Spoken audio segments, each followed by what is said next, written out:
잠시만 밖에 있어도 땀이 비 오듯 쏟아질 정도로 불볕더위가 연일 이어지면서 온열 질환자가 속출하고 있습니다. 올해 폭염 추정 사망자가 벌써 지난해 3배 수준을 훌쩍 넘겼습니다.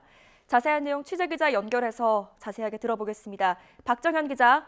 네, 사회부입니다. 자, 오늘도 전국 대부분 지역에 폭염 경보가 내려졌는데요. 온열 질환 피해 상황 정리해 주시죠. 네, 오후 5시 기준 오늘 하루 동안 온열 질환으로 119 구급대가 출정한 건수는 110건에 달합니다. 심정지 환자 1명을 포함해 96명이 병원으로 옮겨졌습니다. 어제도 경북 영천과 경북 의성에서 농사일을 하던 노인 2명이 온열 질환으로 목숨을 잃는 등 피해가 잇따랐습니다. 소방당국이 집계한 자료를 보면 지난 5월 20일부터 어제까지 폭염에 따른 온열 질환 추정 사망자는 벌써 23명에 달합니다. 지난해 같은 기간 사망자가 7명이었던 것에 비춰보면 무려 3배 이상 늘어난 수준입니다. 장마디 그야말로 살인적인 무더위가 계속되면서 온열 질환자도 무섭게 늘고 있는 겁니다. 전 세계 청소년들의 축제인 세계 스카우트 잼버리 대회가 열리고 있는 전북 부안군 새만금 야영지에서도 온열 질환자가 계속 나오고 있습니다. 수경이 시작된 지난달 29일부터 지금까지 모두 72명이 온열 질환으로 이송 치료를 받은 것으로 집계됐습니다.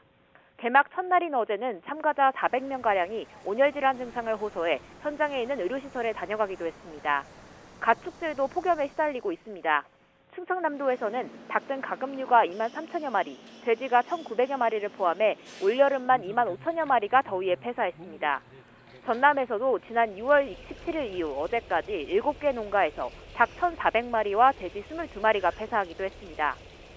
이처럼 더위로 인한 피해가 잇따르면서 정부도 어제부터 중앙재난안전대책본부 1단계를 가동하고 있습니다. 폭염 위기경보 수준도 4년 만에 가장 높은 심각단계로 올렸습니다. 내일도 대부분 지역이 최고기온이 30도가 넘는 등 혹독한 무더위가 이어질 것으로 보입니다. 날이 매우 무더운 만큼 되도록 야외 활동 자제하시고 부득이 나가게 되더라도 수분 섭취에 신경 쓰시는 등 온열 질환 주의하셔야겠습니다. 지금까지 사회부에서 전해드렸습니다.